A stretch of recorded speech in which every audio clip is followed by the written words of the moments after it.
Hi guys, welcome back to another new video. మీరు చూస్తున్నారు looming అరెజాన్. ఈరోజు వీడియో వచ్చేసి ప్రేమలో మునిగి తేలుతున్న అందరూ ప్రేమికుల కోసం. రోజు మన లోపల కలిగే రకరకాల ఎమోషన్స్కి, ఫీలింగ్స్కి ఉండే కారణాలన్నీ మన బాడీలో రిలీజ్ అయ్యే కెమికల్స్ డోపమైన్, ఆక్సిటాసిన్ అండ్ సెరిటోనియన్. వీటి వల్లనే మనకి నవ్వు, హ్యాపీనెస్, లవ్ అండ్ టీయర్స్ ఇలాంటి రకరకాల ఫీలింగ్స్ అన్నీ ఈ బాడీలో జరిగే కెమికల్ రియాక్షన్సే. కానీ వయసులో ఉండే యూత్కి మాత్రం వాడి ప్రేమ నిజమని అనుకుంటాడు, ఆ ఫీలింగ్ చాలా అద్భుతమని అనుకుంటాడు, వాడు ప్రేమించే అమ్మాయి దేవత అని అనుకుంటాడు, పవిత్రమైన వాళ్ళ ప్రేమని పెద్దవాళ్ళు అర్థం చేసుకోలేకపోతున్నారు అని అనుకుంటాడు. నిజం చెప్పాలంటే వాళ్ళ మొక్కం, వాళ్ళ పిండాకుడు. డాక్టర్ హెలెన్ ఫిషర్ అని ఒక ఆవిడ ఈ యూత్స్ వాళ్ళ ప్రేమలు ఈ టాపిక్ మీద ఒక రీసెర్చ్ చేసిందంట.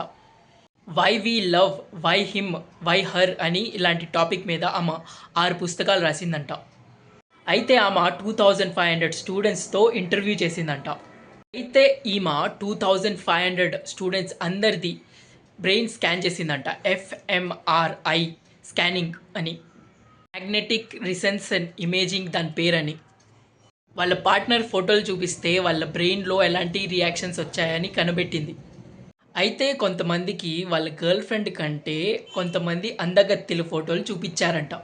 వాళ్ళ పార్ట్నర్స్ కన్నా ఇంకా బెటర్ రియాక్షన్ వచ్చాయంట. ఇంకా కొంతమంది ఎదవలకి ఏ ఫోటో చూపించినా ఒకే రియాక్షన్ వస్తున్నాయంట. వాళ్ళ అందరికీ టెస్టులు అయిన తర్వాత ఆమెకి అర్థం ఏమైందంటే ప్రేమ లేదు, దోమ లేదు, ఇదంతా కెమికల్స్ మాయా అని అర్థమైందంట. లవ్ కూడా ఒక డ్రగ్ అని తేలింది.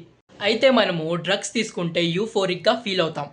అలాగే సేమ్ మనము హ్యాపీగా ఫీల్ అయ్యేటప్పుడే మన బాడీ నుంచి కెమికల్స్ రిలీజ్ అవుతాయి. మనము ముద్దు పెట్టినప్పుడు మన బాడీలో నుంచి డోపమైన్ రిలీజ్ అయ్యి ఆ ముద్దు మనకి చాలా బాగుంటుంది. అందుకే ఇంకొకసారి కావాలనిపిస్తుంది. అందుకే ఆ ముద్దు మనకి ఇంకా కావాలనిపిస్తుంది. ముద్దు మీద ముద్దు, ఆ ముద్దు తనివి తీరని ముద్దు. అవి ఆగవు, అయ్యి ఎండ్లెస్. అయితే మీరు ఏమనుకుంటారంటే ఎన్ని ముద్దులు పెట్టినా తనవి తీరటం లేదు నా బంగారాన్ని అని మీరు అనుకుంటారు. ఫస్ట్ మనము గుర్తుపెట్టుకోవాల్సింది లవ్ అనేది ఒక డ్రగ్. నేను ఏమంటానంటే when you are on drug don't take any decision. నువ్వు లవ్ అనే డ్రగ్లో ఉండేటప్పుడు ప్రామిస్ చేయొద్దు. మీ లవర్ కోసం అమ్మా నాన్నల్ని, మీ ఆస్తుల్ని అన్నీ వదిలిపెట్టి పారిపోవాలని అనిపిస్తుంది. అందుకే ప్రామిస్ చేసే ముందు కనీసం 2 సార్లు మాస్టర్బేట్ చేసుకోండి. దానివల్లన కెమికల్స్ చల్లబడతాయి. You will become a calm. మీరు కామ్గా ఉన్నప్పుడే మీ బ్రెయిన్ ఇంకా బాగా మిమ్మల్ని అర్థం చేసుకుంటుంది. అప్పుడు మీరు మంచి డిసిషన్స్ తీసుకుంటారు. లేదంటే కెమికల్ సొమ్మేం పోయింది, ఒప్పేసుకో, పెళ్లి చేసుకో, ఆర్య సమాజాలు ఉన్నాయి, నిన్ను కన్విన్స్ చేసి నింగి నేల అన్నీ నీకు సపోర్ట్ చేస్తున్నాయి అని నీకు అబద్ధాలు చెప్పి నిన్ను ఒప్పిస్తాయి. ఓకే, నా మాట విని అమ్మాయి అబ్బాయి అట్లీస్ట్ 2 సార్లు మాస్టర్బేట్ చేసి తర్వాతే కామ్ అయ్యి డిసిషన్స్ తీసుకోండి. తర్వాతే ఏమైనా మాట్లాడండి. మీ జీవితాలు బాగుపడతాయి. 25 ఏళ్ళు దాటితే కాస్తో అంతో కుంతో కొంచెం బుద్ధి జ్ఞానం వస్తుంది. 25 ఇయర్స్ లోపల ఉండే పిల్లలకి మాత్రం బ్రెయిన్ అస్సలకే పనిచేయదు. ఒక పక్క కెమికల్స్ మనల్ని మోసం చేస్తుంటే ఇంకొక పక్క love story block buster movies చూసి మనము ఇంకా పెద్ద మోసపోతుంటే.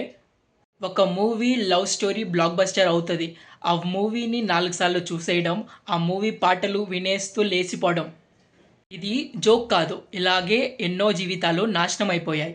ప్లీజ్ దయచేసి మిస్టేక్స్ చేయొద్దు. ఈ లవ్ డ్రగ్ వీడియో మీకు నచ్చినట్టయితే please share to all your love birds friends. And అలాగే షేర్ చేయడం అండ్ సబ్స్క్రైబ్ చేయడం అండ్ లైక్ చేయడం అస్సలకే మర్చిపోవద్దు. Signing off.